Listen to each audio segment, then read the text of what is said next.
Good evening, everybody, and how are we all doing today? This is the live show on a Sunday, the 19th of March, 2023. And this week, we have a guest with us. If I bring him on right now, here he is. It's Mr. Digwell, scratching his arm. How you doing, my friend? All right, yeah. I got a burn. Oh. Air fryer.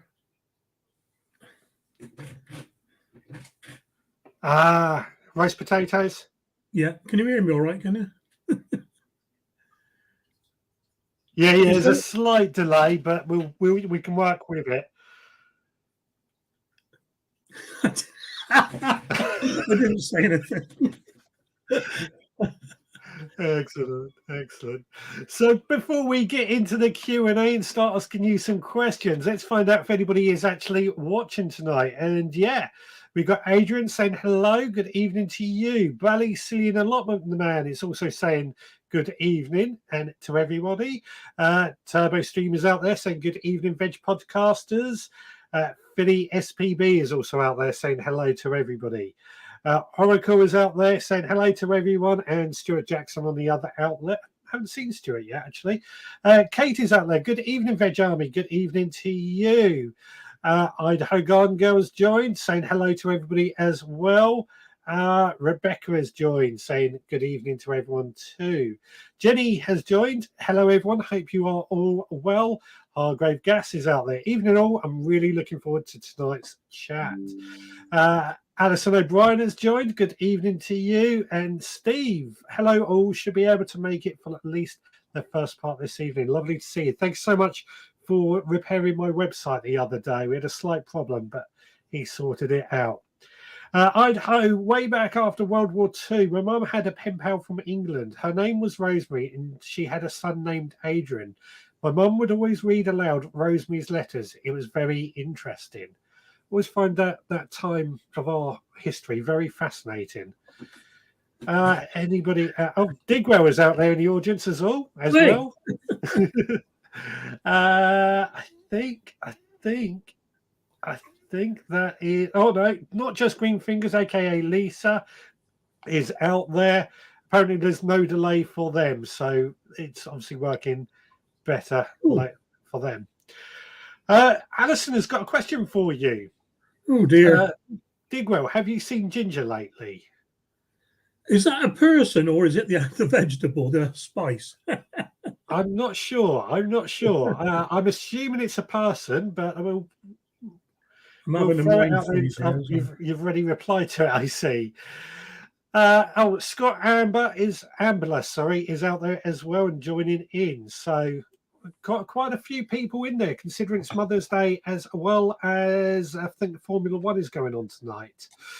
So I know, Steve, in the past you have done for us a sort of a get to know you video, so we know a lot about your past. You've been in the Navy, a submariner, and quite a breadth of things after that as well. But where did your gardening start from?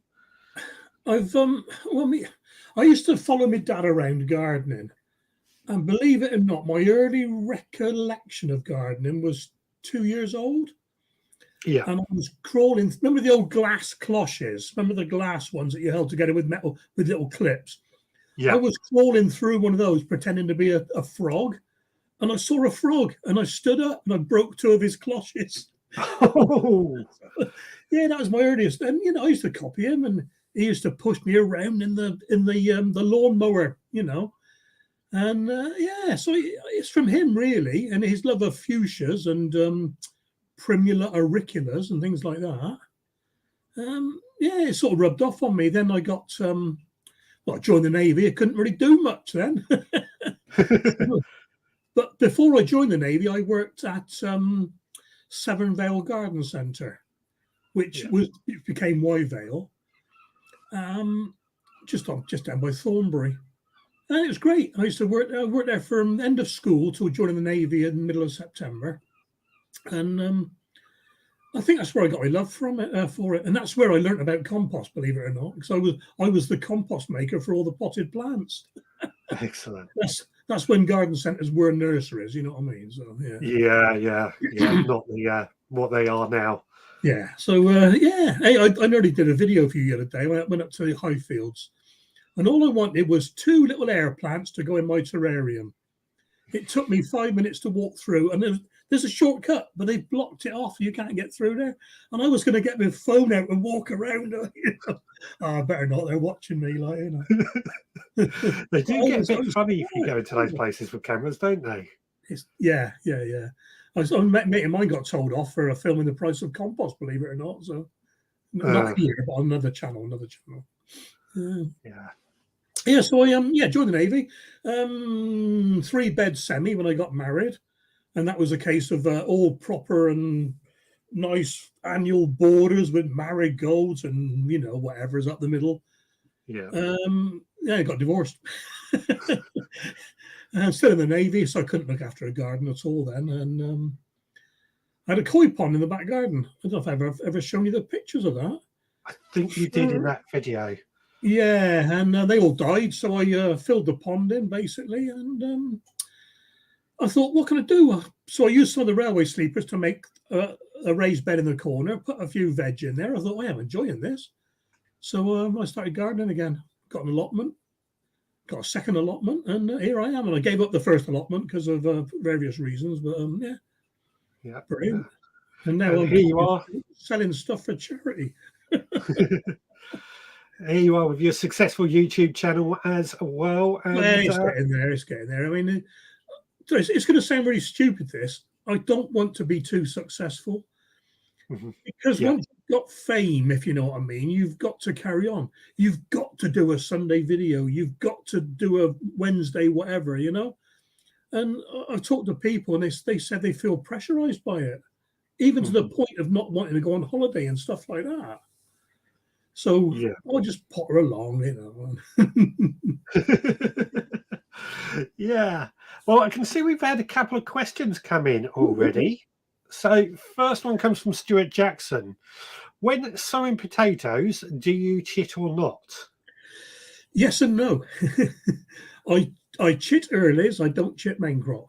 Waste of time chitting main crop. In fact, if you have a look at the video of mine that came out at 5 o'clock this afternoon, I plant my chitted earlies, and the main crops, I've just left them in the greenhouse, and I just take them out of the net bag and plonk them straight in the ground. 22 weeks to maturity, the odd week isn't going to matter at the front end, Yeah. So, you really, maybe you want them to be a bit later. That's how I see it anyway. Earlies, I chit earlies because, first of all, well, no, not first of all. The main reason is you're proving that the potato is viable. If there's no, if no eyes chit up, throw it away. There's no point planting it. So you could have planted that in your precious little bit of square foot, and it's wasted. So that's why I chit them, for no other reason whatsoever. Yeah. Makes a lot of sense. Makes a lot of sense. I mean, I've always said when it comes to chitting potatoes, there's no right or wrong way. Everybody does their own thing. That's true. Yeah. I mean, and I've done it in the previous videos where I've actually purposely put them upside down with the umbilical at the top, and the chits still show. And if you've got all your potatoes in your egg boxes, you're not going to leave them there. You're going to check on them now and again anyway. You think, oh, no chits. Oops, it's upside down, and then you put it the right way around, all this thing, looking at your potato. Oh, crikey, where is it? I can't see it. It doesn't matter. Just stick it in the egg box, and it'll do its own thing. Completely agree. I mean, it doesn't happen in nature, does it? There's nothing putting the potato the right way up in nature. So, and this is the first part of my video today. I've done one row of each variety with the eyes totally rubbed off. No, the sprouts are there, and I've rubbed them off purposely, not gouged them out, just rubbed them off. And I've planted 2 out of 3 the right way up and 1 upside down. And the same with the spuds, with the sprut still on. 2 at the right way, 1 upside down. And I bet you there's not an iota of difference come 12 weeks' time with the earliest. I bet they're all growing exactly the same, Oh, I don't doubt that either. On the comment about potatoes, Jenny says, I'm starting my potatoes tomorrow. I have so many as Digwell made me do it. Even wearing the t-shirt. Digwell made me do it. Digwell made me do it. Cheers, Fantastic. Jenny. Fantastic. Cheers, mate. Rebecca is asking, whereabouts in the country are you? We know where London is. Yeah. But nowhere near that. It's between Bristol and Gloucester, exactly halfway between Bristol and Gloucester, Dursley. Little village in the Cotswold, little town right at the southern end of the Cotswold called Dursley. Right. Yeah, I've lived here all my life. Born in Reading, C-section, so it had to be a proper hospital. You know, we lived in Newbury for a year, Salisbury for 2 years, and we moved to Dursley when I was 4 years old. I've been here ever since. So travelled the world. Well, travelled the Atlantic seaboards, both sides. Yeah. Always come back to Dursley. Love it. Edge of the Cotswolds. You got Devon and Cornwall 2 hours down the road. You got Wales across the bridge. I didn't believe I said I'd go to Wales, but yeah, you got Wales over there. And the Cotswolds and all, you know, it's a lovely area. You've got everything you could possibly want. You know. Fantastic. Yeah. I'm guessing in that sort of part of the country, because weather patterns is very different all over the country. But I'm guessing you must have quite a similar weather to sort of Wales, or yes, no. Yes, we are. In fact, I've always maintained that I've got a unique microclimate because of the River Severn. And if I go to the end of my road, I can see the River Severn just over the end of the valley, sort of thing, you know. And I've never been able to prove it. And yet I was browsing the other day. Somebody put up a link for last frost dates, and believe it or not, it was American. And at the top of the web page, there was loads of little tabs, and one of them was zones, according to USDA. You know, so I clicked on it. Got to the UK, and we're all there, you know. I can't which way around it goes now, 9876, whatever, you know. And right over Dursley, and honestly, not 3 miles all around it, it's a different colour. And it's one zone higher than all the surrounding area. So it's warmer, one zone warmer. And I've always maintained this, and it's an American blooming website that showed me it. Sorry, Idaho Garden Girl, you know. That doesn't surprise me, actually, because I remember I was told we've got the River Arun alongside the town I live in, and then a few miles the other way we have got the River Ada. Yeah. And the area in between, I mean, we've got palm trees growing on the beach, and they say it's because of the two rivers we get quite warm temperatures. As I said, we very rarely get a hard frost, we very rarely get snow. Yeah. And it's because of these two rivers, I'm told. It must be very warm and humid air, I expect, you know, coming off the rivers. I mean, yeah, it makes sense. When I used to I've retired 2 years now, 2.5 years, but when I used to drive to work, end of my road and overlooking the River Severn, and the number of times there was just a big fog bank right over the river. You know, and some days it's up to me, and some days it's just down by the river. So, yeah, nice moist atmosphere, really. Yeah. Idaho is asking, what is a railway sleeper? You mentioned a railway sleeper earlier. What do they call them in America? The things that railway tracks sit on. Yeah. I know it. I know the name. Don't tell me. Anyway, yeah. The wooden beams that they lay down underneath the tracks. Yes. Yeah. Concrete these days, but they used to be wood, didn't they? Yeah. They're quite expensive to buy railway sleepers these days when they suddenly became fashionable. I was so strapped, well, not strapped for cash, but I didn't have a lot of money, and I think it was 28 or 30. I'm trying to look now. It's not there anymore. Upon 28 or 30 sleepers, and I couldn't afford new ones because there were still a few new ones around. I had to get old ones, and they're covered in all old tar and bitumen and all sorts, you know. And the first time my kids come over, they got their legs plastered in black gooey stuff.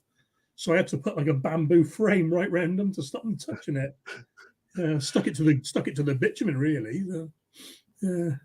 Yeah. Right. Idaho says railroad ties. Ties, yeah. Right. Hargrave Gas. I'm thinking of growing kohlrabi this year. Not tried it for decades. Would you recommend that I do it? And do you have any tips? Now, I've got a video coming up in a couple of weeks' time because you watch all these channels. I'm not, what am I growing in March? What am I sowing in April? Well, I'm doing the opposite. What am I not growing ever again? Like, one of those is kohlrabi. Sorry. I just don't have a use for it. All I ever use it for is like slicing up and going in coleslaw, and I don't make all that much coleslaw.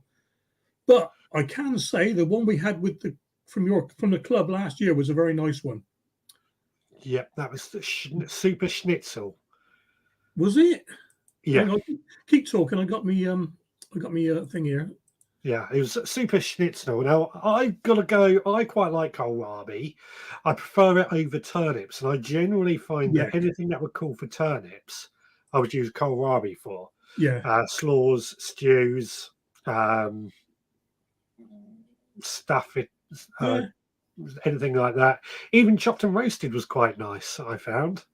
The only reason I don't, it's not that I don't like it. It's one of those ones that takes up. Now I've only got one plot. That's part of the reason. Mm-hmm.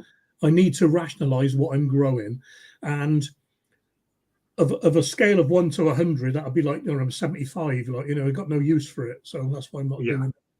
There's a few, but that's for the future video. Yeah. Well, yeah, I mean, it's always good to grow what you eat. Yeah. But he was also asking for some tips. What I say with kohlrabi is keep it moist at all times. Do not let it dry out at all. Because and anything the same with any brassica, really. Yeah. Protection from the green fly, white fly, butterflies, everything like that. Yeah. And pigeons for me. Pigeons. Yeah.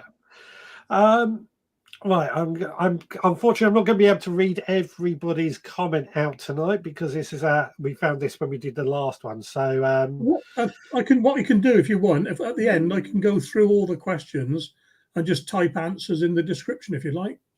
Yeah, if there's any we don't get to, that would be great. Might take me a day or two, Yeah. Lisa says, "Are you growing any new crops this year?" Loads of new varieties of tomatoes. I have been. That's my tomato list. Crikey! They are all just tomatoes. The green ones I'm definitely wrong finger. The green ones I'm definitely growing. The blue ones I'm growing for sowing, for selling. Yeah. And the yellow ones they're for show. The great big ones. That number after them is the weight of each tomato, 6 pounds. Yeah. And so that's what I'm doing. So new varieties, and what I was getting at is most of these have been gifted to me. That's why I want to grow them. I'm giving up with things like Moneymaker because I know what it tastes like. I want to try something different, like Resistomate Pocketbook Vine. I got to do it to see what it tastes like, Yeah. Well, I've never heard of that one. Tim's Taste of Paradise and things like that, And there's one there from Grown Local. I've been doing these Grown Local microgreens. Yeah. It's called Blood Moon, and it's supposed to rival Brad's Atomic Grape, where the color changes. And if it gets to red, you've let it go too far. So I'm looking forward to trying those. Oh, interesting. But, interesting. No real new species, if you like. Just different varieties. Yeah, last year I grew 207 different varieties of vegetables. Yeah. So, all right, there was 7 cabbages and there was 4 Brussels and 3 cauliflowers. But in all, there was 207 different things to keep track of. Yeah. That's quite challenging when it gets like that, isn't it? Yeah. Especially if you're trying to make a video, remember what everything is, or keep it for content at the same time. Yeah. Someone did send me some okra. I've not tried okra before, but I'm not going to do it this year because I've got my plans made out for this year, so I will save that for 2024. Yeah. Good luck. I love okra. Very difficult to get it to grow. I've had a lot of trouble with it. Jenny has got a great question. 5 herbs to grow to use in meals on barbecue, cooking, etc. Your 5 top herbs. Right, and I'm just going to flick back to my spreadsheet because no, no, Well, I'll no. answer this question while you do that Yeah, you then. go on, and you For me, it's got to be rosemary as a top one because I use rosemary all the time and it's such a delicious one. Easy to grow, easy to look after, um, and used in a lot of meals. Followed that by thyme for the same reason. Easy to look after, used in a lot of meals, very flavorful. Basil in third place because it's an annual, which makes it a bit harder to look after, but with plenty of sowings, you always can have basil round all year round. Um, then parsley and coriander as the next two as well. I know they're pretty standard herbs, but for me, there's a reason they are popular. It's because they are used a lot in cooking. yeah. Now I agree with most of those. Rosemary, definitely, I use that in lots of things. I mean, you just said roast potatoes. Yep. Always sprinkle a couple of leaves or a few sprigs of rosemary on. Summer savoury.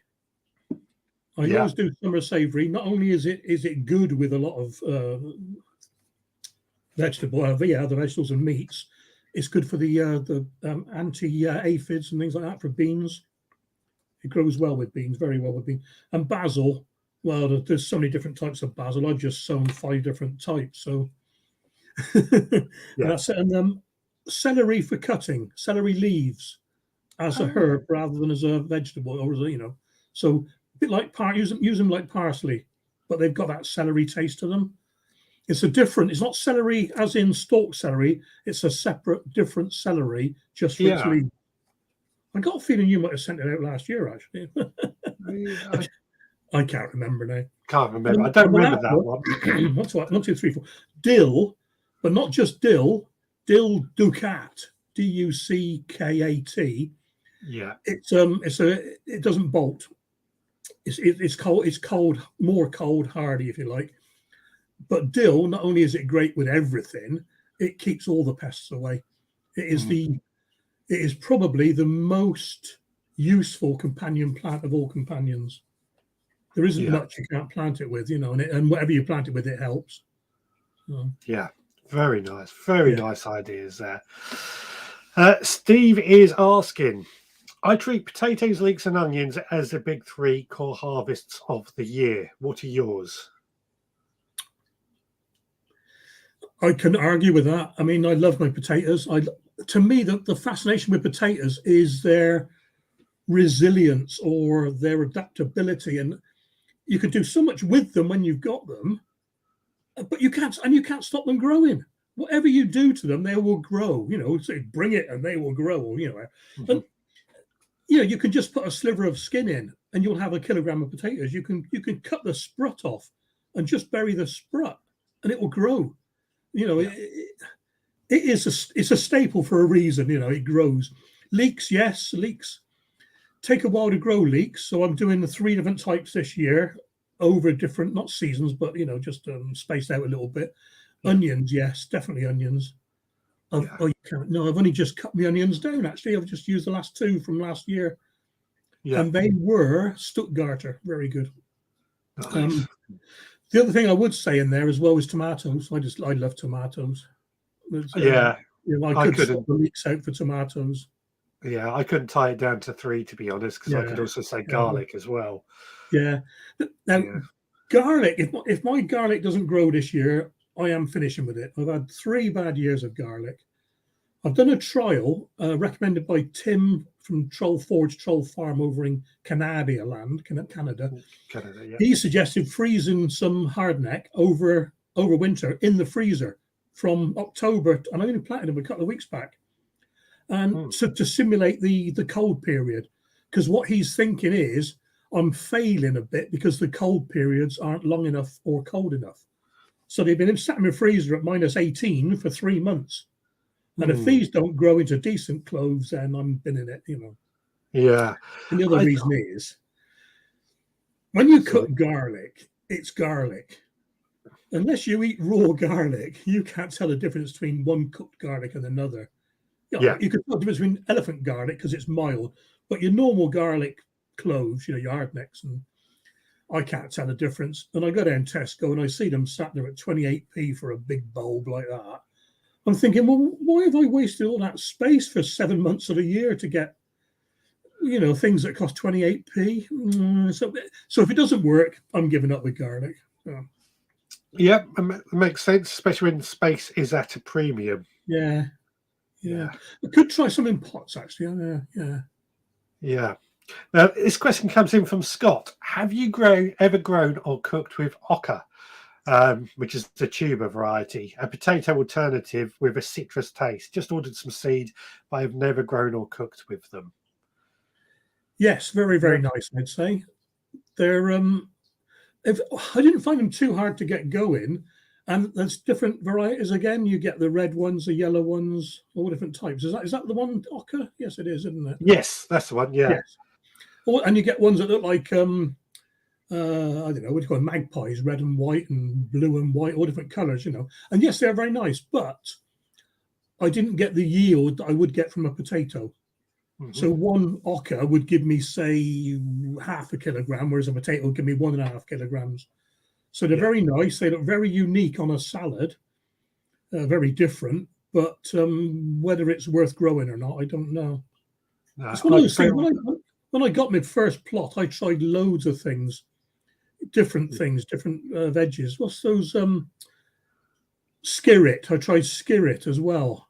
Yeah. Oh, very nice, but what a very fiddly, very fiddly to clean to eat. I nearly said something there. Yeah.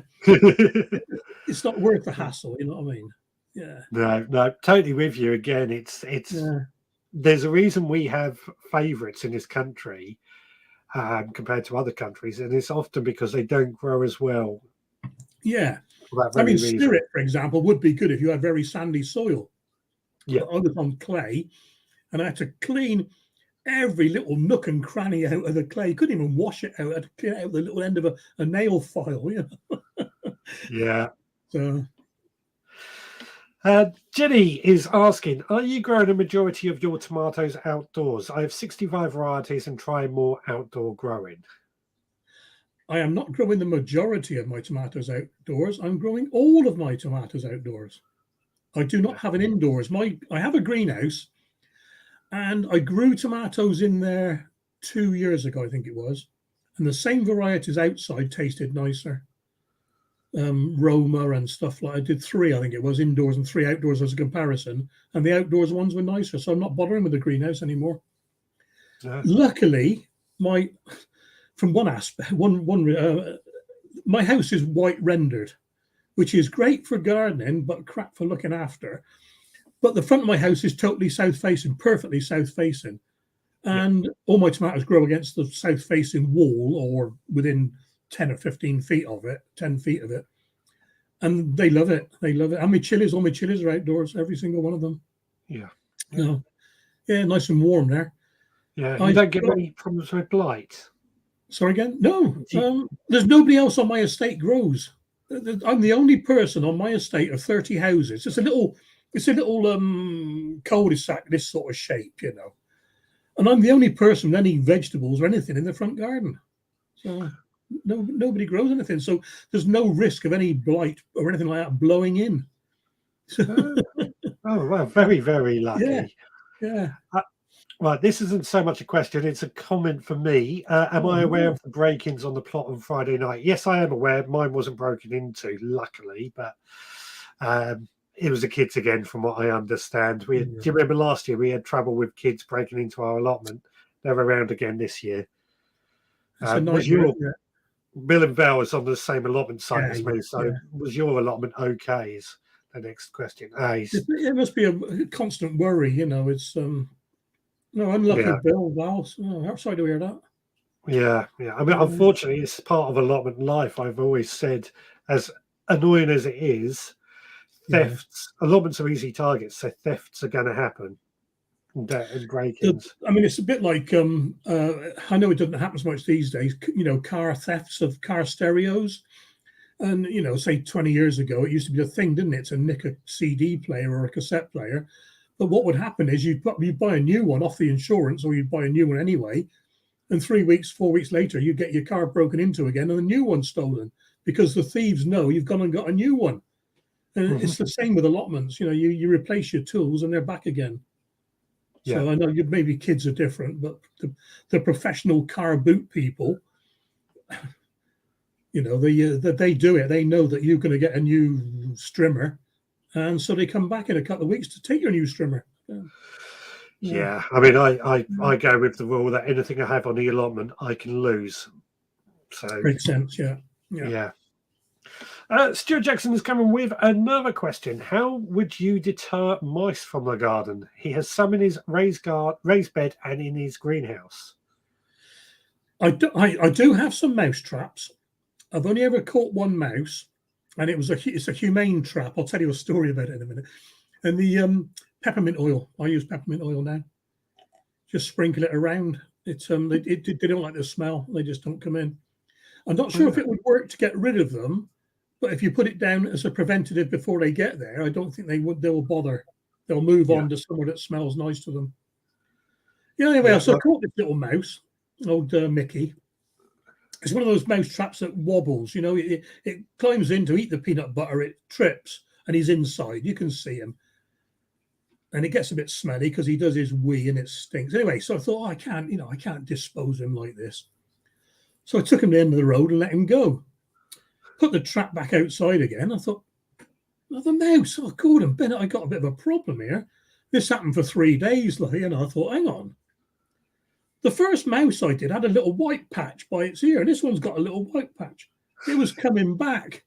So I got on Google, and it says, to get rid of a mouse, you've got to take it at least a mile from home. So I took it to work next day and dropped it on the A38, on the A38, by the A38. Yeah, he never come back again. It's too far to walk. Yeah. Oh dear, that happens a lot though with mice and rats. They and snails as well. Yeah. Well, rats don't like disturbance. Apparently, so if you have got rats, just keep moving things around. They don't like things moving. They like a bit of stability in life, you know. If they're in your compost bin, bang your compost bin every day. Yeah. Jenny is another question to both of us. I'm looking at perennial vegetables. Any recommendations? A good supplier? Thoughts on yams, Jerusalem artichokes, etc., etc. Well, I'm looking for Jerusalem artichokes myself, actually. So, and it'll be my first one. Perennials, Welsh onions. Yeah, I had them on my old plot. I had them, and I was always picking them. And it was a bit like any perennial plant, any perennial flower. Every year, stick the spade through it, move half of it somewhere else, and I had loads of onions. I just picked them like spring onions all the time. Brilliant. Yeah. Somebody sent me what's her name? Jane Fletch sent me Austerian cabbage. Is it Austerian? Is that how you say it? Yeah. Perennial cabbage. So I'm trying that this year. So they're supposed to last about 3 or 4 years. Yeah. They end up like, 5-6 foot high.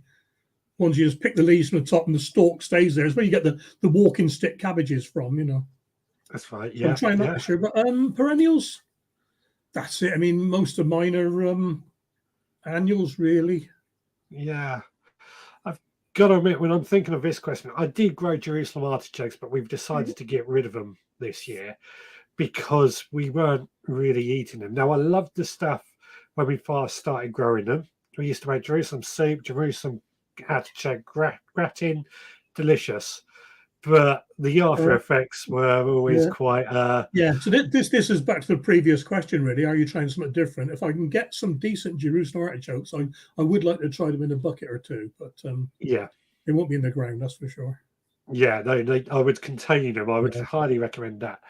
But same as well with globe artichokes. I got a globe artichoke on the allotment, but trying to actually find a recipe that we like for the globes. I had 3 on my last allotment, and I tell you what, they're nice. They're beautiful looking, massive, big, thistly looking plants. But what a faff to cook them and peel them and squeeze them out, and it takes the fun out of it to me. Peeling a spud, brilliant. What, you got to heat it, take it out, squeeze it. Oh no, waste of time. Yeah, yeah, we're coming to the same sort of conclusion at the moment with those. Yeah, I think there's a perennial kale out there that I'd like to try. not That a great fan of kale. no, we know, I know. Having said that, Steve over at Seaside Garden, Kitchen Garden, a lot, wherever. Steve up in Lytham St Anne's, he advised me to try Pentland Brig kale, and I tried it, and I'm still picking it now, even though it's still a whitefly magnet on the plot. I tried a couple last week, and it wasn't too bad. It's just like cabbage, not Savoy cabbage. It wasn't, Yeah. to me, perhaps it's my taste buds. To me, kale is overpoweringly cabbagey, a bit like Collard's greens, you know. Yeah. It's just too strong. But this one isn't too strong, so maybe, you know, it's something to grow over the winter as well. And it looks quite good on the plot now with its crimpy little leaves, you know. Yeah. Yeah. I mean, my allotment neighbours, they grow perennial kale, and it always looks stunning, I've got to admit, until Yeah, as they're picking it up from the bottom and you're sort of left with this thing at the top. yeah. That looks great, but the bottom just looks like Yeah. a bear. So it's perennial, like I say, like that cabbage. You got to do it every couple of years. You got to renew it, I suppose, maybe 3 or 4 years. Yeah, yeah. Right, so what we'll do now, we'll have a look at some photos that have been sent in. Now, I've done this in like a presentation form, so we can both comment on them. But anybody else has any questions, then please do keep leaving them down in the comment section. So hopefully you can see this photo okay. This is from, oh, where's my notes? This comes in from Philly, and he's been having a disagreement with this bird. Now, just see it in the background there, but he has, oh no, I've put the same one there twice. But it's basically, it looks like, I think it's a heron. Yeah. I'm guessing probably nicking a load of fish out of your pond. The thing to do with heron is to put a wire fence around the outside, just 6 inches high, 9 inches high, just a single strand of wire, and apparently they won't step over it. Oh, I didn't know that. Yeah. For those that have got ponds that are ground level, if you know what I mean. Yeah. Little stake in the ground with a wire along the top. They don't step over it because normally they like to fly in and land by the side of the water and wade into it. They don't land in the rivers like storks do. I think it's right. Yeah. Not that we have many storks, but you know. Well, we do not far from us, but yeah, that's another thing. Now, Scott, he was inspired by last week's conversation and a video I put out the other day about Scruffy Corner. He decided to give his scruffy area of the allotment a tidy up with his compost bins, and he accidentally found some compost bins in there. It's always compost bins. Accidentally found some compost in there that he used on his beds. 3-bay system, as you can see. Always good to see different compost bin styles. That's a bit like the one on our allotment, the communal one, but nobody's using it. No. They've sorted it out now. They've messed it. They've moved it all around. They made it into proper bays, exactly like that, albeit they're 2 meters square each. But no one's actually using the made compost because it's just full of dock seeds and things. It doesn't lock it down properly. It's a shame, really. It's a shame. Yeah. Needs to be managed properly. The thing with compost heaps, they do need managing. Yeah. Next photo comes from Jenny, and this is her ginger just starting to sprout.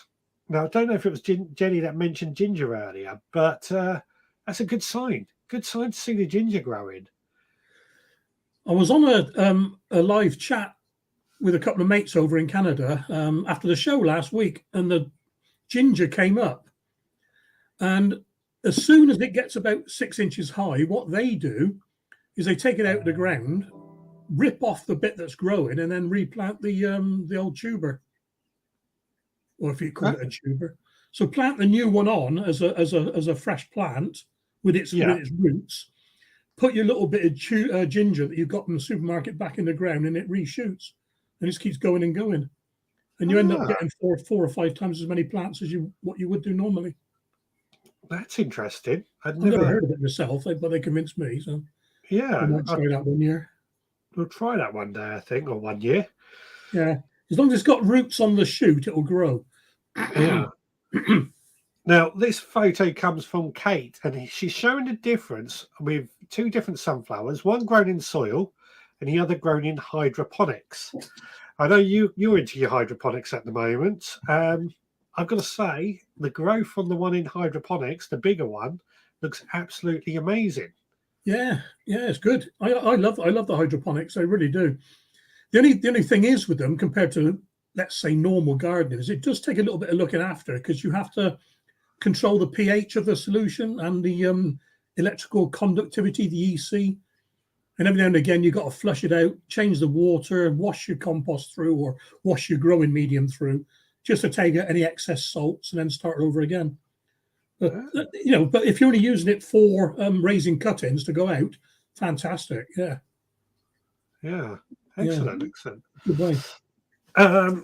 What's this one? This comes in from Anne. And she was actually saying the clouds in the background of her allotment look very ominous.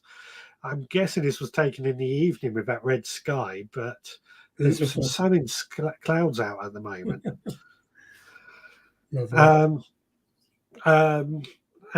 Next, this actually comes from the Chili's, Kate and Phil.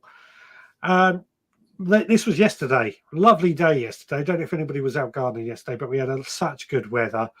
And she was digging over the bed that they haven't used, as you can see here, which you're no digger like myself, but some people still do dig over, and there's nothing wrong with that. It's a different style. And sometimes I think digging is necessary if you've got bad weeds or lack of compost. Well, I've got a diabetes keep fit course tomorrow. Not keep fit, it's the wrong word.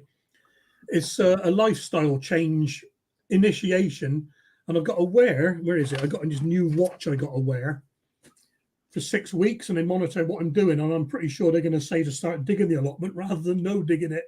Get a bit of exercise in, you know. Yeah. They've also found this bumblebee, which I've got to say, that's out quite early for a bumblebee. That'd be a queen looking for make a nest, wouldn't it? Yeah, I mean, great sight to see. Obviously doing something right to get the bees in already. And this flower, which I'm guessing is a tulip. Oh. Yeah.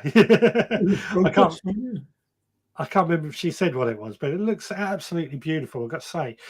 Daffodils at the moment. And I reckon it's a crocus. Crocus, that might be it, yeah. Judging by the size of the pot, that's all. Or Ian saying an iris could be the other thing. Oh, yeah, iris, yeah. Iris, yeah. Yeah, Rebecca's also saying iris, so that could be true as well. I've got to say, though, a lot of the spring bulbs, they're all saying iris, so but the spring bulbs are really put on a good display this year. Yeah. Now, finally, Nicola, she's been planting out her potatoes. Sounds like a lot of people have been planting out potatoes this weekend. All in buckets, as we can see here. These are her first earlies, if I remember correctly. And then she's also made these little decorative pots as well. Brilliant. Yeah. And that is it for the photos. I thought that was a good chance to go through a few photos and see what was going on. A lot of those, of course, posted in the group or sent to me directly. Please do continue to send your photos in. We always use them, and it's great to see what's going on. I'm trying to see what people are saying. Andrew Norris has joined. Hello, hope you are well. Lovely to see you. Lynn B has also joined and saying, I've got slow worms living in mine. Must be no compost bin. Lovely. Yeah. What else have we got? I think everyone's saying hello as they are logging in. So let's keep some questions coming in for Digwell. Now, I've got a bit of a question for you. Oh dear. What is your favourite vegetable to cook with? It's got to be the potato. It's Yeah. got to be, just because it's so versatile. Yeah. You know, yeah. I mean, on the other T-shirt, boil them, mash them, stick them in a stew. The old Hobbit Sam. But yeah, they're just so versatile. And you can even use the mashed potato in bread. I use it quite often in bread. Keeps a loaf moist for 4 or 5 days. It's brilliant. Instead of you can a potato starch instead of corn starch. Yeah, it really is. Unfortunately, I've got to eat a few less, but yeah. Oh, now, obviously, you are quite a keen cook as well. Yeah, You seem to have a lot of key skills when it comes to cooking. Where did you learn to cook? The need to survive, I think. Yeah.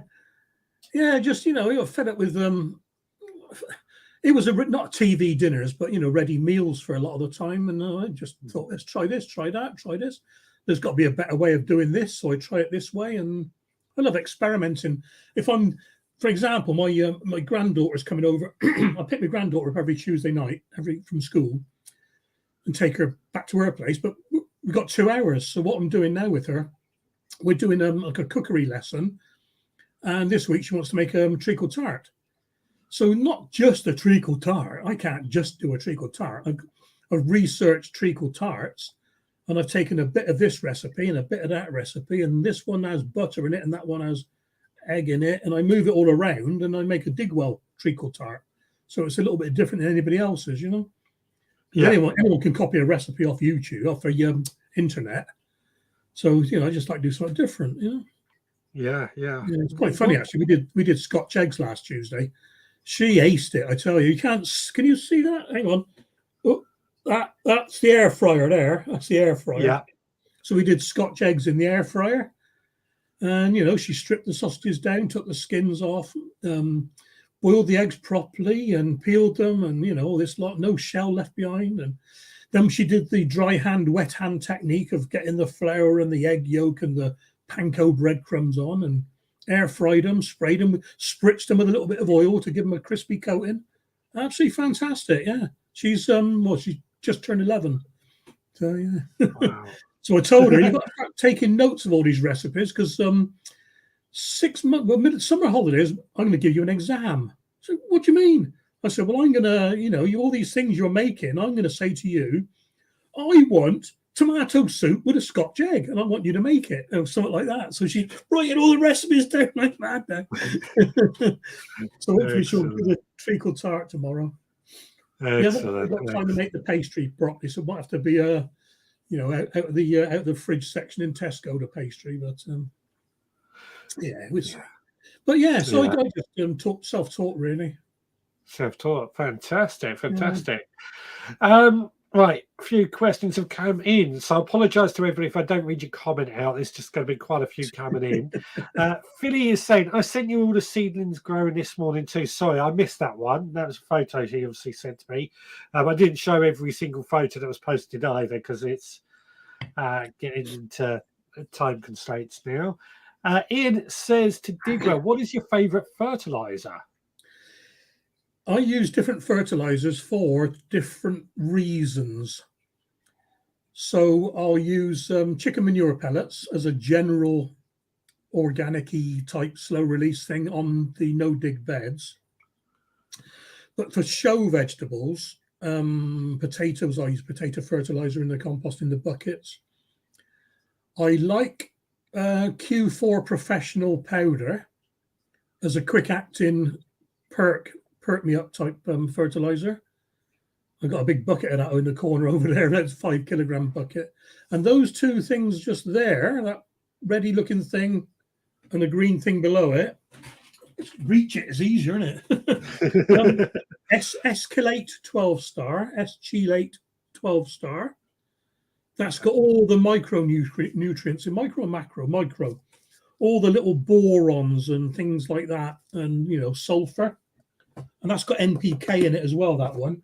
And the green one, that's just got 8 different things in it. So I use that.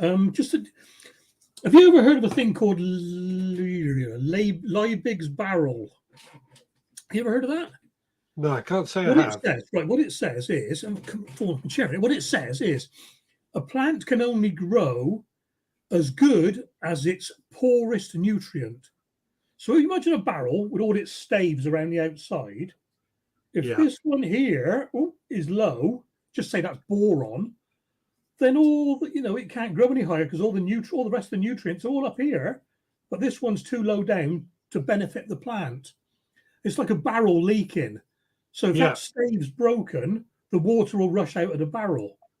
And so you get the Right. boron right. But if you haven't got the sulfur, I can't. If you haven't got Yeah. the sulfur right, it's exactly the same. So these sort of things, these are packed with the typical things that will be missing from an intensive type pot grown plant, So it may not be any good on the allotment, but it'll be needed in a 30-litre bucket with the potatoes Yeah. and things like that. So yeah, Interesting. that's one of them. Yeah. Yeah. Buddy Cillian says, Digwell, did it take you a while to adjust from life confined in a submarine to life in the open? Well, yeah. No, what happened? I was diagnosed with asthma, and so I had to go from submarines to general service on the ships. So I actually ended up spending longer on the ships than I did on the submarine in the Navy, the floating ships, or skimmers, as we used to call them, because they skim along the surface, Yeah, but it was a totally different way of life. I had to learn to call people sir and salute people and cut my hair. I had hair then, and trim your sides up a little bit because they weren't allowed to be down here anymore. They had to be up here by your ear, and that when we were out in the Caribbean, where were we? I can't remember what island it was now, but the submarine wasn't allowed alongside. They're not allowed alongside in many places because of the nuclear aspect. So we were anchored off. But HMS Newcastle was alongside, and they were tied up to this jetty. And they sent their motorboat out to pick us up to go ashore, have a few bevies sort of thing, But on the surface ships, what they do, the master at arms, he's like the chief policeman, he's giving the Liberty men, that's the guys going ashore, he's giving them a briefing, and he's parading up and down with his little stick, and he's saying, and this and that, and you don't, go wayward, and you don't get drunk, and we've just got on the jetty, and we're walking along the jetty, and he says, and I don't want any of you lot coming back looking like that. And we were just going. We were all scruffy and creased clothes and, dirty and stinking of diesel and whatever. So, yeah, it's a different way of life altogether, really. Long story short, but they So, Thomas Streams, what shows is Steve going to this year? I think we've asked this before. Yeah, I'm going to the Malvern Spring in a couple of weeks. Well, no, it's a couple of weeks, is it? Is it May? Yeah. BBC Live, Gardener's World Live at the NEC in June. Yeah. But believe it or not, I'm going more for the cooking show than the gardening show. I was quite disappointed with the gardening show last year. It wasn't very good. I didn't think it was very good. You walking around and it was the same. It's Fisker's tools and it's Wolfgart tools and so and so and so and so. It's what you have at every show, but the cooking side of it was all different people's types of mustard and chili sauces, all different ones you've never heard of, And I preferred that myself. And that I'm doing Malvern Autumn as well. So you never know. I might have a big potato to go in there. And I've got some condors coming on. So nice. We'll see. Yeah, I've got to admit, I'm looking forward to going to a few shows this year. Really am. I just like going. I mean, the Birmingham one for me is a pain in the backside. It's a 2-hour train ride.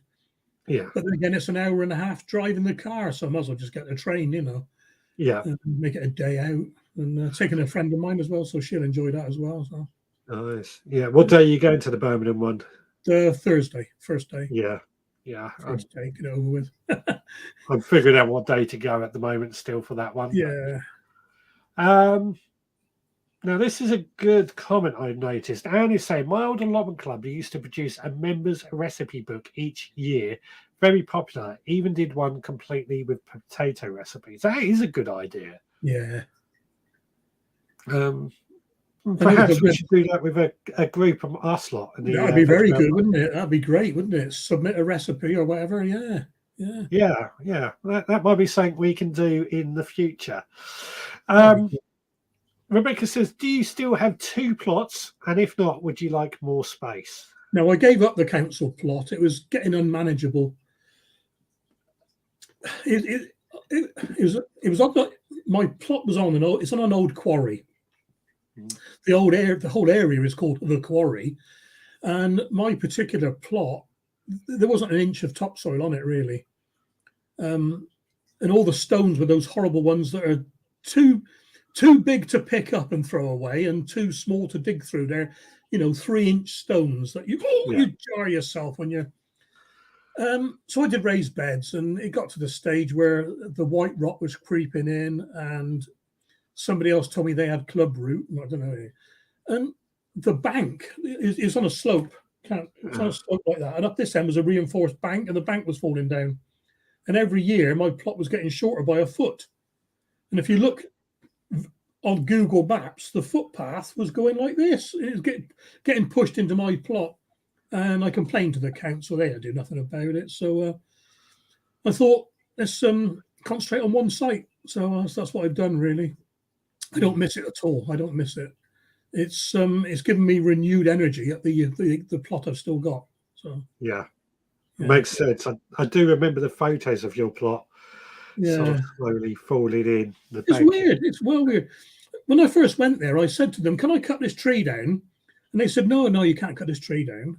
I said, "Okay, then. All right." So left it. The next thing I knew, a load of prisoners had come up a year later from the local prison on day release, whatever they do, and they cut all the shrubs off the bank and the tree, and they didn't finish it off properly. They left all the stones behind, and it just got worse and worse. And I thought, well, I can't garden that. When the tree was there, it was all right. It was hiding everything, but then when they cut it down, it's just an eyesore. Yeah. And maybe because they didn't cut it down properly, I think maybe the roots died wrong, and the bank started slipping before they had a chance to reinforce it. So, yeah, it makes sense. It does make sense. Trees are very good at holding on to that the soil. Idaho Garden Girl is saying, what is the NPK of potato fertilizer? And I was looking around. I haven't got any boxes to tell you. I don't know if you know it off the top of your head. You keep chatting a minute, and I'll have a look at my spreadsheet. Right. I can't see any myself. I think it's a pretty. I can't remember. It's higher K at the end than the rest. I know that. Higher K at the end. So yeah. I've written every one down except for that one, haven't I? This is why I should be able to write everything down, so in case I get asked. What have you? But yeah, we were talking about garden shows. It would be good if anybody is going to any garden shows this year. I'm going to Bewley. In fact, the Chili's mentioned this in the group the other day. Bewley Gardeners World Spring Fair, end of next month. I'm going to that on the Friday, the 28th. If anybody else is going to that, then let us know, and we'll try and do a bit of a meetup or something. Probably be going to Gardeners World Live and possibly even the autumn show. Malvern Spring is on my wife's birthday, so I'm probably not going to make it to that one. Hampton Court keeps coming up at the moment as well, asking if I'm going to Hampton Court. That all depends if they let me in. I know Chelsea they can be very strict on. Trying to think of any other shows. I might do a few of the local shows as well. Yeah, my local show is next Saturday. I've only got 3 daffodils in flower, and I'm not going to do any cooking because I can't justify doing all this nice cooking when I can't eat it. What's the point of making a fruitcake? Yeah. And I can't, if I bring it home, I'm not supposed to eat it. And the same with the, scones or whatever, Easter biscuits. So I've told them I'm not doing any cooking this year, and they'll be quite happy because I've won the cup for the last 4 years in a row. So I'll let somebody else have a go, you know what I mean? I'll still go down and say hello to everybody. But I've got no daffodils to go in, which is a shame because I love my daffodils. Don't know what's wrong with them this year. They just, a lot of them have come up blind. Just leaves, no actual flower spike coming up. Yeah, that's weird. Yeah. What's the weather? I don't know. But daffodils like cold weather, so I don't know. As I said earlier, the daffodils around here put on a stunning display. Yeah, yeah. So did you find out the NPK of potato fertilizer? No, I can't remember it. No. It's somewhat like 4, 2, 12, 4, 2.5, 8. Yeah, that It's rings in a bell. it's in my video today, actually, because I'll talk about it when I'm stood by the water trough. I can't remember what I said. Yeah. 4, 2.5, 8 is something like that. Yeah, I mean, this is the trouble when you go live. Yeah. You're not prepared for the But questions. having said that, what we would normally do with potatoes is feed them with a high nitrogen for the first month of their life, just to get the green growing, and then change over to high potassium once the tubers start forming. Yeah, that's how I do it anyway for the show potatoes. Yeah. Not sure if that's going to be exactly the same for in the ground, but yeah, yeah, that makes sense. Oh, here we go. Ian's checked it out for us. Potato fertilizer is 10, 10, 20. Yeah. I see There about the daffodils going, but I don't cut my daffodils down at all. See, they're in pots. They're in massive buckets. Yeah, I've got to admit, I mean, I don't really grow flowers, but I was always told that you leave the plants to die down so the energy goes back into the bulbs. So, but that being said, I know when daffodils do lose their energy after a few years. Yeah, so it could be. It could be. I mean, perhaps I need to take them up. I didn't take them up this winter. See, last autumn to split them, so maybe they didn't like it. Right, I'm going to play the grow along video, so you get a couple of minutes break here. This is the carrots, but we'll come back and get everybody to share some tips on growing carrots.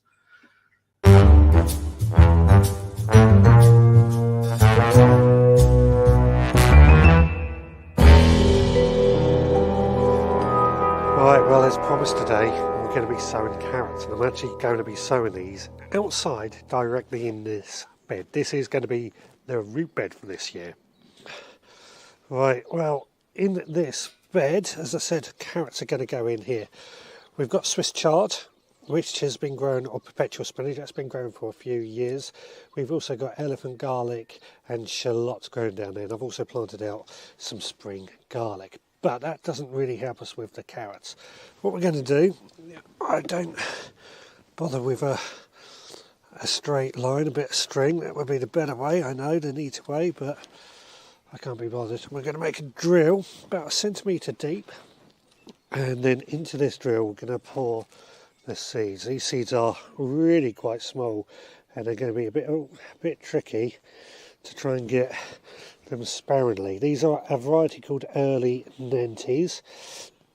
They do come in pelleted form, but I couldn't find my pelleted form seeds today, so I need to get this done. We're just going to sprinkle these in. I'm being a bit liberal, to be honest. I've thrown all the seeds in here, and now I'm just going to cover those seeds up. The soil is already moist, so we ain't got to worry too much about that. But we don't want to cover them too deeply. Good thing this soil is such a nice loose material that it will grow nicely. Now, we could cover these over with a cloche, which isn't a bad idea. I'm just going to stick this frame over it for the time being, and then we're just going to leave these seeds to germinate, and hopefully they'll be about slow. I reckon the beginning of April we'll start to, mid-April actually, we'll start to see these seeds show themselves. But yeah, as easy as that. We'll leave them to grow. Don't need much care. When they do grow and start to show themselves, we will need to thin them out, so I may have to come back to that at the time. But that's it. Get your carrots in the ground. Early varieties only, more to follow.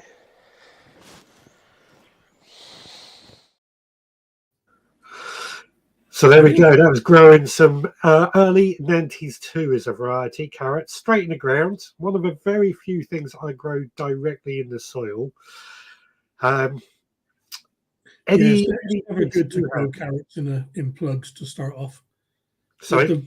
It's never good to grow carrots in cells or the taproot grows so fast, and they don't like being disturbed anyway. So straight in the ground. Yeah, yeah, that's exactly my view on it. And what I sowed them quite thickly on that, and I meant to say that. The reason I do that is I find that if you try and do them sparingly, they can't break through that soil, especially if you're on a clay soil. So I find by sowing them thickly, they all work together to break through that soil, and then you can just thin them out later on. I don't know if, because you said earlier you're in a clay soil, have you had that problem with your carrots? Well, no, because I'm normally in a compost anyway on top of the clay soil. You know what I mean? Yeah. Well, they do go down into it, but where it's been no dig, the worms have done their job and dragged the compost down, so it's quite quite friable sort of thing. Yeah. What I have seen done is exactly what you've done, but fill the drill with sand. Yeah. Rather than put the soil back on, so the sand's nice and light for them to poke through, or even find compost. Yeah. Or leaf mold. Yeah. Lots of different ways. I mean, growing carrots is, once they're germinated, they're slow, but once they are growing, they're pretty easy to look after. Yeah. Carrots germinate 6 Celsius to 35 Celsius, anywhere in between. But the best is 10 to 20.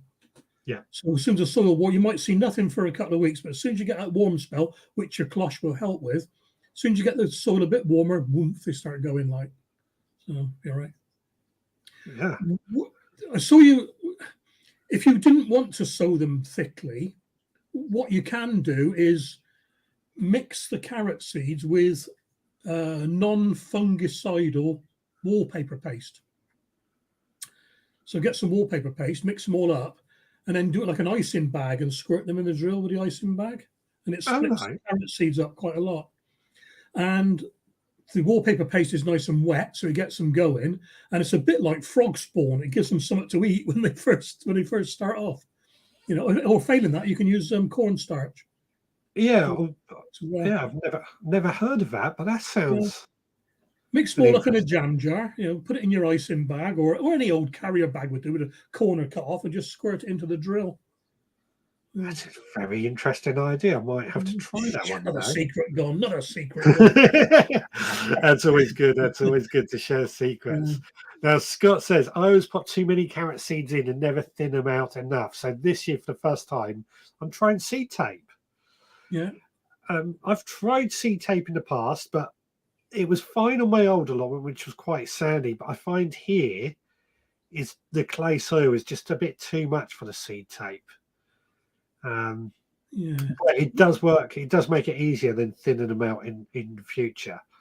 I made my own seed tape a couple of years back. Just a roll of toilet paper, just cut it in half lengthways, and just lay your seeds on it. Fold the toilet paper over, and use cornstarch to glue it together. Then you've got your own seed tape. Then put it away for a bit, and then it worked. It worked. Well, you think seed tape costs quite a bit, doesn't it, compared to, say, just a packet of carrot seeds, Yeah. But, there's also quite a bit of work, I feel, with doing that. Yeah. But, you've got to make videos interesting, haven't you? Well, true. That is true. Yeah. Jenny says, I'm still enjoying last year's carrots. So sweet and delicious. Yeah. Carrots. They lasted well this year, mine did, Yeah. So, Digwell, for next week's grow along, it's up to you to choose a seed that we can sow next week. Ooh. All right. Keep talking, then I'll think. Right. Well, I was also going to get Digwell to think of a topic for next week as well. So he's got two things to think about. So, topic and seed, right? Yeah, but at this point, while Digwell is thinking, I want to ask everybody to please smash that like button, give us a thumbs up, follow and subscribe. Don't forget to follow Digwell as well on YouTube. He's under Digwell Greenfingers. And don't forget to click the notifications so that you know when we go live. Has that given you enough time? Yeah, I'm just looking through my list now of what I'm doing next week. I mean, no, that's too early, too late. Done that one already. Too late for aubergines, that's for sure.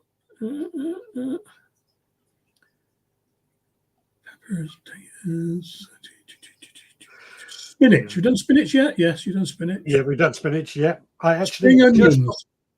Sorry, Done spring onions yet? I don't think we have actually. No, I've got loads of spring onions to go in. spring onions. That could be a good one for next week then. Yeah, because most of mine are, the turnips, swede. Turnip and swede, mostly the same. Yeah, so yeah, spring onions. Spring onions for next week. That's nice and easy. Excellent. We will do that. So everybody I'll have to think of a subject. Sorry? I'll have to think of a subject. Keep going. Think of a subject. That's fine. That's fine. Jenny is asking me, when we start in the melon grow along, will it be a set variety? We probably will actually start that the first Sunday in April. So not next week, the week after. I think I've just sown some melons this week, but that's going to be pretty early. I think April, because they grow quite quickly once they get going, and they can end up being a bit too big unless you've got an outdoors a greenhouse or anything. So I'm probably going to start those beginning of April. As for set variety, no set variety, just whatever you want to do. I remember that's when you trip me up with the melon jokes, isn't it?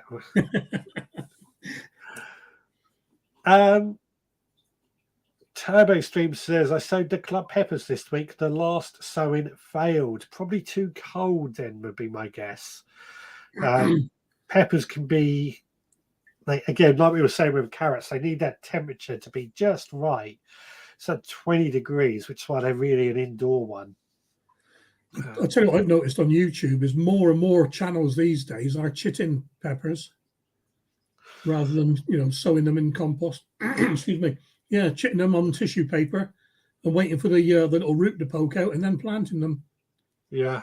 I'm not bothered with mine. I might have gone straight in the Agriland plug trainers, but yeah, maybe something for the future, I think, because we had a bad batch of seeds, didn't we? A lot of seeds were in demand, so the quality was rubbish, So I think that's why a lot of people are chitting them. Got caught out a year ago, so they're doing it properly this year, if you like. Yeah, that makes a lot of sense, actually. I mean, again, I've noticed, because I'm not using heated propagators this year, like the Hungarian wax chili peppers, I think we sowed as one of the grow-alongs. They took forever to germinate, even though they were indoors, because they didn't have that bottom heat to warm the soil. Yeah. They really were slow at germinating. That seems the same with my chili peppers and everything else. Weird, isn't it? I mean, I don't know if you see my videos, but I saved about 2,000 Padron pepper seeds last year because I like the Padron and I thought I can do something with these, and these were going to be sown for charity and grown for charity, and I got less than 5% germination rate from my own seeds. Terrible, absolutely terrible. Yeah. So bought some more. Yeah. But Turbo Stream has just answered his own question. His house never gets above 17 degrees C. I would mount in a 20 degrees C house. There you go. That explains. Put on top of the fridge. Put on top of the fridge. Yeah, good one, actually. That's a good one. I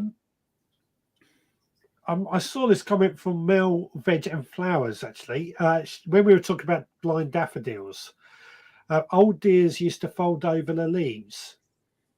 Yeah, I've seen some people tie them in knots as well. Yeah.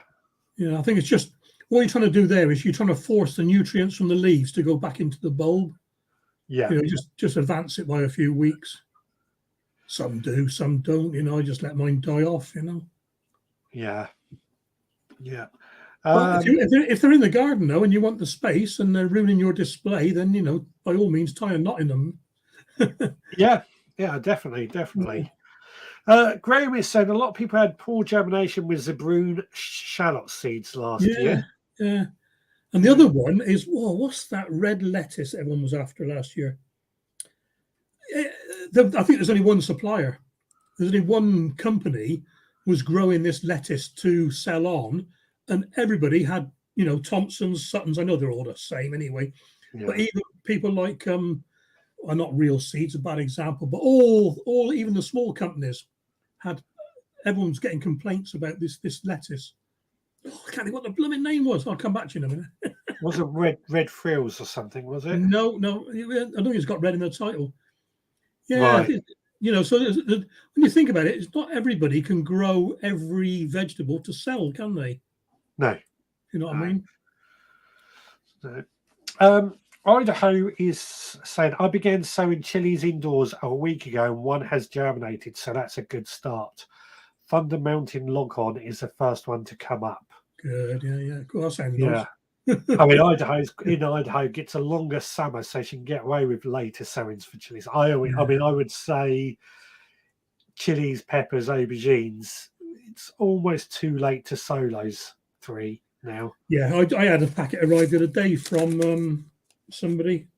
Pepper heat wave. Look, never tried this one. I thought I'd try that. Then I looked at the calendar. I thought, no, it's just too late. It's too late. I'll see it next year. So I look forward to next year. Grenoble red was that lettuce. Grenoble red. Yeah, terrible. Yeah. Have we done a topic on pesticides, natural pesticides? Have you done that one? Yeah, we did. Didn't we? Haven't, but that could be one we do next week. Yeah. Yeah, I mean, a lot of these remedies that you have yourselves, organic pesticides even. Yeah, well, that's funny. I don't know if you saw the video about Scruffy Corner on the allotment I put out this week, and there was a bottle of pesticide, and that really annoyed me.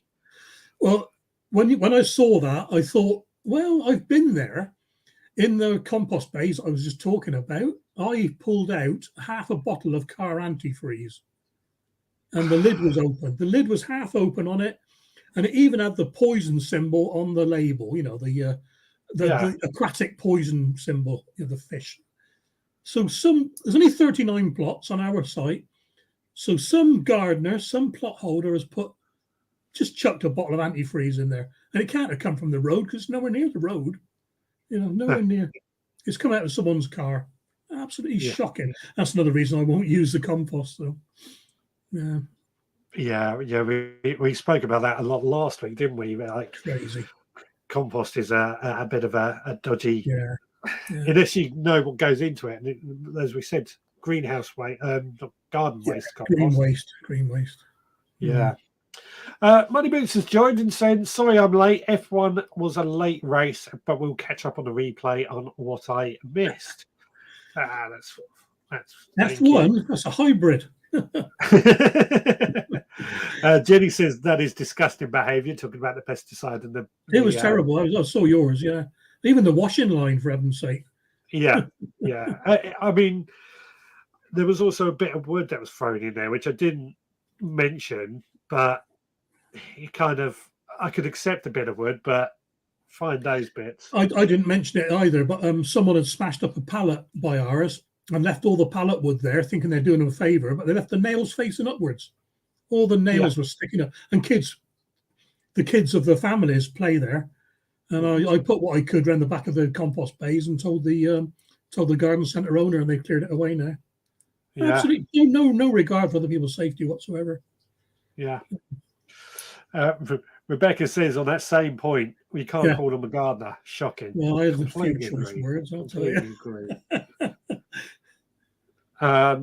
And Money Boot says, was the antifreeze dumped on the plot you have left? No, it's the one I'm still on.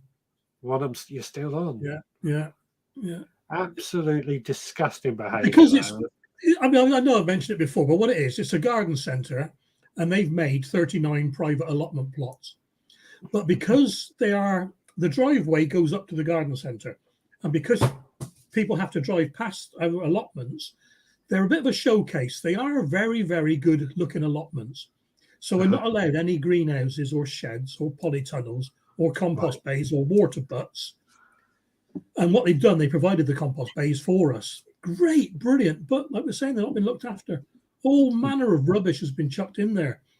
Plastic plant pots with the labels, and things like this, and onion netting bags just chucked in there. It's not rubbish, it's compost, So, and that's why long story short, that's why we can't have compost bins ourselves, because they want it to look nice, and it does look nice. It is a good looking site, It's but there's nowhere to put your rubbish. There's a place to put your rubbish, but that pile can only get so big. Yeah, I can understand them wanting to look nice, and I think actually having an allotment alongside a garden centre is a great idea. it is. You Yeah, know, I mean, we were looking at a plant nursery last year, and have we bought it, I said I would have actually put some allotments on there because it makes sense. That's mm, my target yeah, customers coming in to garden where they're yeah, going to want it. And in fact, the garden centre I used to go as a child, growing up, they put some allotments alongside their garden centre, and it actually saved the business yeah. just Good, doing good. it. Yeah, yeah, yeah, yeah, yeah. Idaho is also saying that is awful. Terrible. Yeah. There we go. There we go. Right. If anybody has any last questions, then please do get them in for Digwell. We've got about 8 minutes to go to the end. As we've said, next week it's about homemade pesticides. Interesting subject. I'll do a bit of research during the week on how we're going to talk about this, but that's for next week. And we're going to be what Legal. did you say? Spring onions. Yeah. Yeah. Money Just Moves seen comes Nigel. back. Yeah. Oh, sorry. So I just seen Nigel's question actually pop up there. So yes, 10%, Nigel, 10%. So you get 10% off the 10%, garden. everything, even 10% off the food as well. Sausage rolls, barista coffee, all of it, 10%. Exactly, Yeah. exactly how it should be run. And I was chatting to the owner again, November time, before he decided to move the compost heaps around. And he was saying he would like to reinstigate us being able to sell surplus veg in the farm. They got like a little farm shop, a deli, sell it in there, surplus courgettes and that sort of thing. But he reiterated again, it won't be for cash, it'll be for store credit. So just money you can spend at the garden centre. So, whether it's worth it or not, I don't know. But I'd rather sell my surplus for charity, I think, rather than have £10 in the kitty to get a bag of compost, So we'll see. Yeah. I mean, I think it's not a bad idea, but when it comes to traceability of food, how It's would that work? because it's he explained it. Don't need it. You don't need it. Okay. Yeah, because it's I can't remember. There was some reason. Yeah. Jenny says 10% off coffee. Get me a plot. But That's all very well, this barista coffee, but if all you've done is walk up there from your plot to get a coffee and walk back, you don't want to be stood there for 10 minutes while some bloke writes your name on the top with his bloody, Yeah, I want to get back to the plot now. No, it is good. It is good. Yeah. But it must be nice, like go to get a bacon sandwich or something as It well. is, yeah, brilliant. Yeah. Yeah. I mean, if you ever look at the actual garden centre itself, www.leafandground.co.uk, just have a look at the place. It's absolutely incredible. Yeah. There's walks up through the hills because you're on the edge of the Cotswolds, like I said, right by the Cotswold Way. There's walks all through the woods. They've got dog tracks, dog walks. There's little doggy showers. There's places where you low taps where you can wash your wellies and stuff like this. It's all been really well thought of. All built of Cotswold stone and great big green oak beams in the buildings, flagstone. Oh, it really is. It's the dog's cojones, it really is good. But yeah, but we suffer for it for not having any compost bins. No, I don't mind anymore. I've got used to it anyway. So yeah, I mean, I'm wondering if there's an ulterior motive. If you can't have your own compost bins on site, does that mean you have to go to the garden centre to buy the compost? Yeah, and sadly, they couldn't get a very good deal on the local compost, which is that Melcourt Silver Grow. Yeah. And so they were selling it for 10 quid a bag, where other places nearby were doing £6 a bag. And so they were losing out anyway because they couldn't get a deal on it for some reason. So, yeah. Nice. Right, Nigel asks, what other hobbies do you have other than gardening? Well, Lego. Yeah. I love my Lego. I just bought that Lord of the Rings set, Rivendell. Yeah. They just started doing Lord of the Rings again since 2013. First time since 2013. Crikey. And, yeah. Oh, it's brilliant. It's Lego to build and Lego to collect. When I won't see the benefit. Well, I will say I won't see the benefit. My collection went up by 30% last year. So we gained a few £1,000. and the little minifigures that come in the sets, they went up by just under £1,000 in value. So Wow. yeah, incredible. There's one, a Han Solo that only comes in one set I've got. It's worth 160 quid for one little toilet. So yeah, I love that. And obviously the cooking as well, you know. Yeah. And anything sci-fi in general, Star Wars. I still do actually, Star Wars cards, collectible cards on eBay. Oh. You know, I got into it when they first came out, and I started buying them, and I realized I had loads of surplus ones, so I started selling them on eBay. And at its peak, I'll tell you what I did. I was self-employed as well as employed, and I declared £16,000 profit to the taxman. I bought a BMW 3 or 5 series, a Vauxhall Vectra, and a £5,500 holiday to Disney World, Florida for the kids all in 1 year. And then the bottom fell out the market because the new stupid Star Wars films came out, you know, episode 1 with Jar Jar Binks and that, and everyone. And luckily, I was going to retire. I was going to give up work and do this as a living. And lucky I didn't, because the bottom fell out the market. And the following year, I didn't make £2,000. And now I'm lucky to make £1 a week, £2 a week. But it's a hobby. I've still got 5,000 or 10,000 cards left to sell, so I leave them on eBay and just let them sell themselves. Yeah. So anything sci-fi, I love sci-fi. Yeah. Yeah, I know you're a big Star Wars fan because I see your posts about it. Yeah. I can still remember the day I sorted the pictures the first week it came out, and in those days, what was it called? Quadraphonic, wasn't it? Quadraphonic audio, and we're all sat there in the cinema, and then Tantive 4 flies over, and then the Imperial Star Destroyer comes over, and everybody looked around to see what was coming because the noise was behind us. It was incredible. I can still remember those 500 people now looking around, you know. And we watch it now. It sends shivers down his spine. Fantastic. Yeah, game changer. Idaho says it sounds like a lovely garden centre, your garden centre. And Jenny has, I think it's a question, could we do a Veg Army road trip to Digwell's plot and the garden centre? Yeah, coffee's on you. Well, with the dog walking walks, that sounds quite a good idea as well, I've got to say.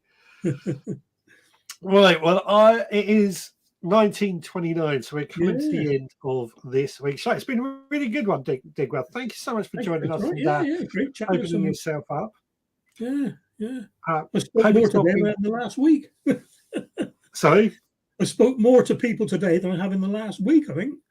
I do that all the time. Yeah, it's allotment and, you know, shops and that's it, and family now and again. You know.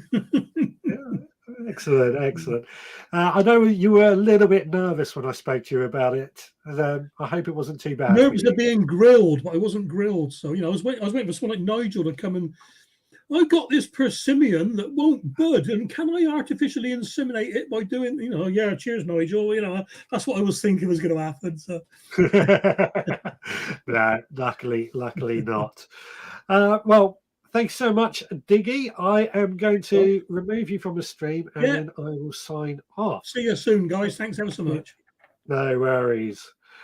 Right, guys, that was Digwell, as you know. What a great chat, I've got to say. Thanks so much for all the questions. Lovely to get people in like that. We're going to try and do one every month. So I've got an idea for next month, but if anybody else is open to the ideas, please do get in touch and see what we can do. So next week, it is all going to be about homemade pesticides. So get your thoughts running on that. It's going to be a good chat, I think. I'm going to do a lot of research during the week to cover that subject. On the podcast tomorrow, we're talking about chicken keeping. 5 reasons to keep chicken, because I today picked up a new chicken, or rehomed a chicken, but you'll hear more on that tomorrow. Right, guys, I'm going to wrap this up. You take care, and I'll see you again next time. Oh, hang on. I haven't set myself up. I was so engrossed in the chat that I haven't set it up. There we go. That's what I want. Right. Take care, guys.